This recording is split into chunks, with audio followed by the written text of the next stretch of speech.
பறக்கும் திசையேது இந்த பறவை அறியாது போறவோ தெரியாது அது உனக்கும் புரியாது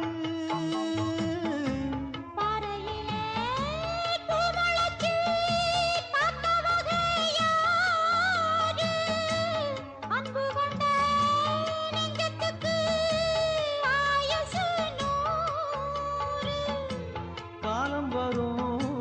வேளையில காத்திருப்பேன்